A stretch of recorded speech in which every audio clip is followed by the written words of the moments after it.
One of the best things about doing a road trip in an EV is that you can stay at a hotel and wake up in the morning all refreshed and with a car that's fully charged. It's a beautiful day. It's something that's unique to EVs, of course. This obviously means booking hotels with chargers, but how do you do that exactly? If you've got a really long journey ahead of you, then you might want to break it up with stays at hotels, and that's what I do. I go onto a better route planner, I plan my journey with that, and then I work out where best to stay at a hotel. Usually so I stop at the hotel just before dinner, because my whole world revolves around food. Websites like hotels.com, booking.com, airbnb.com, they all have filters, so you can filter places that just have EV chargers. So I'm on hotels.com. Let's have a look at Karlsruhe, which is where I've just been. We have a few places listed here, but what we want is just the ones that have EV chargers. You can select EV charger here, that's showing as my previous filters because I've used that before. But you can also find it under amenities, just down here. So if I select that, that's going to filter just the ones that have the chargers. And I'm going to change price from low to high because I'm tight. And you'll see there's a few listed here. Styles Hotel, that's actually the one that I went to. You probably want to double check there really is a charger there. So what I would do is go onto plugshare.com, find the hotel and see if it does actually have a charger. There isn't actually one listed here, but there is one just over here.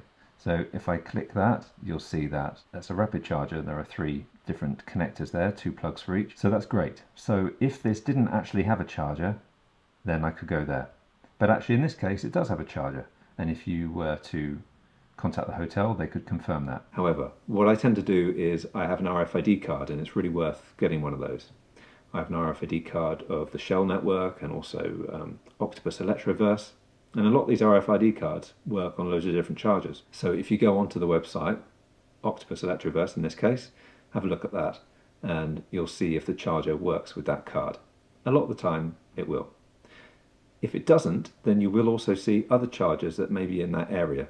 So there's usually another option. If you can't charge at the hotel, perhaps the hotel charger is blocked or in use, then you will normally find that there are other chargers around that you can use. In the case of Airbnb, if you filter by EV charger, the chances are the place that you go to, you'll have exclusive access to that charger, and it will be a charger that works with all EVs and not just Teslas, which is an issue you may find when booking hotels. There are a lot of hotels in the world that have Tesla chargers, absolutely loads. Go onto the Tesla website and have a look, filter by destination charger, and you'll see them all there.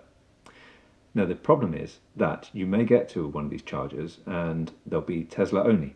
So if there's one connector, the chances are it will only be for Teslas. And you can see if the sign is red, that'll just be for Teslas.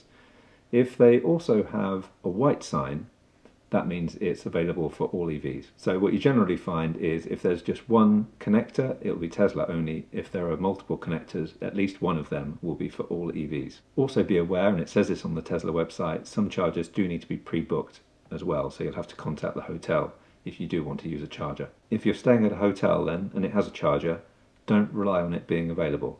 It may be in use. Just gone to the car park. The iPace is still plugged into the charging point, so I couldn't move there last night. So it means I don't have 100% today, which is a bit of a shame, but it's fine. Someone may be blocking it. Unfortunately, that does happen sometimes. And in that case, do talk to the hotel and tell them to get the other car moved, because it's in their interest. It's in their interest for you to use that charger, because they get some money, right? So consider it a bonus if you can get a charge. Don't rely on it too much. And just remember that if you can't charge at a hotel, there are usually loads of other options available. So what I normally do is if I'm booking a hotel and it has an EV charger, I think to myself, well, I might not be able to charge there, so where else can I go? And I just double check that there are rapid chargers in the area. You may also find that there's a hotel that doesn't have a charger, but there are loads of other destination chargers in the area. So I have done that once and I've had to walk a little bit and then charge on the road. But quite often you'll find that there are loads of options available if you have a look. And finally, if there is a hotel that you like the look of and it doesn't have a charger, then do contact them and ask them whether they do or if they're planning to get one. It's really good if hotels know that it's something that's worth having. And also you'll be pleasantly surprised that a lot of the time hotels do have chargers and they're not listed on hotels.com. So I have found that as well. Most importantly, just enjoy the journey. If there's a hotel you like the look of and it doesn't have a charger, who cares? Just charge somewhere else. Thank you very much for watching. Please press the subscribe button and the bell icon to be notified of other videos. And check out all our various road trips because we've stayed at so many hotels with chargers in the past. So have a look at all those. All right, bye for now.